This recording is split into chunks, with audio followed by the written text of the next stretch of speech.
What's cracking? Darren McDuffie here, and today we're going to talk a little bit about artificial sweeteners. A lot of people out there are consuming diet sodas, weight loss supplements, and even bodybuilding supplements without knowing the effects of aspartame and sucralose on their health. So stick around, we're going to talk about it.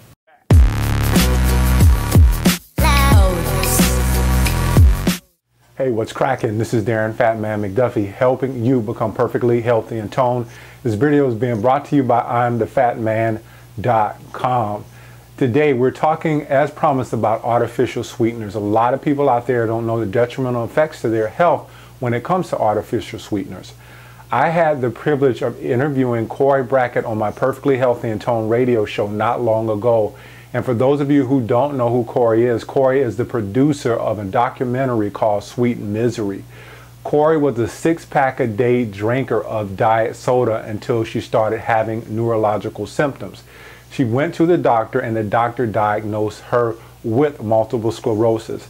Now, Corey, being the inquisitive person that she is, she didn't accept the diagnosis. She started to do some research and she found out that aspartame, which is the active component found in most diet sodas, was definitely tied to multiple sclerosis symptoms. In order to understand the dangers of aspartame, we have to understand what we call the blood-brain barrier.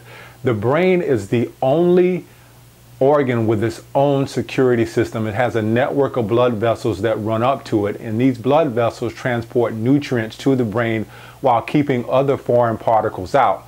So we need to understand this before we start talking about the components of aspartame or the chemical makeup of aspartame. Aspartame is actually made up of 3 chemical substances. Those are aspartic acid, methyl ester, and phenylalanine. Now, for purpose of this video, we're going to talk a little bit about aspartic acid. Aspartic acid is an excitotoxin. So many of you might be asking, what is an excitotoxin? An excitotoxin is a substance that excites brain cells to death. So if you go back and we were just talking about the blood-brain barrier, because aspartame contains aspartic acid, it can cross over that blood-brain barrier and excite brain cells to death. So you have aspartame being tied to a lot of neurological conditions such as Parkinson's, multiple sclerosis, which we mentioned, which Corey Brackett had, and also Alzheimer's disease and even birth defects.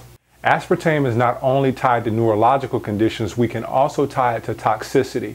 Reason being is because once aspartame enters the body, it has 2 byproducts. Those byproducts are wood alcohol, which is toxic, and also formaldehyde. If you're not familiar with formaldehyde, formaldehyde is a highly toxic substance. It's actually used to preserve dead bodies, so it's something that you really want to steer clear of. Now that you know the effects of aspartame, you can make an informed decision whether you want to use it or not.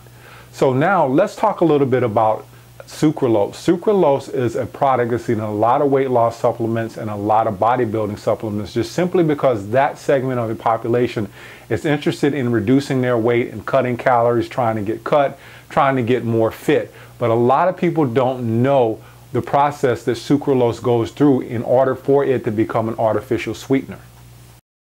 Sucralose starts off as sucrose, and then it goes through a chlorination process. So anything that's going through a chlorination process, it's already highly toxic. So there's some other things that can be actually attributed to sucralose as well, or using Splenda.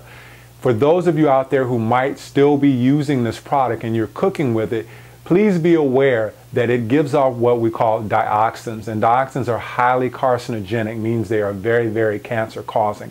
There are also some other side effects directly related to the use of sucralose, and they are seizures and migraines. There's a large segment of our population out there who suffer from migraines, and they may not even know that it's contributed to an artificial sweetener. Also gastrointestinal disorders, and even things like allergic reactions. Sometimes people can just consume sucralose and just have some type of allergic reaction from it. So you really want to be careful when you're using a dietary supplement like sucralose.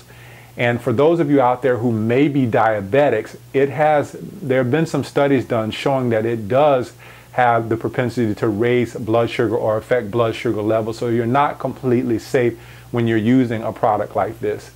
If you are interested in something that might be a better substitute for these artificial sweeteners, you can use something like stevia. Stevia is probably 10 times sweeter than sugar, but it's also very natural. So you might want to look at using something like that. And I did a video on, I think, the 5 best sweeteners that don't raise blood sugar a while back. And I'll annotate that video on here so you can go directly to it and talk a little bit or see more about sweeteners that do not raise blood sugar, that work just as well as maybe the artificial sweeteners that you are presently consuming, if you are.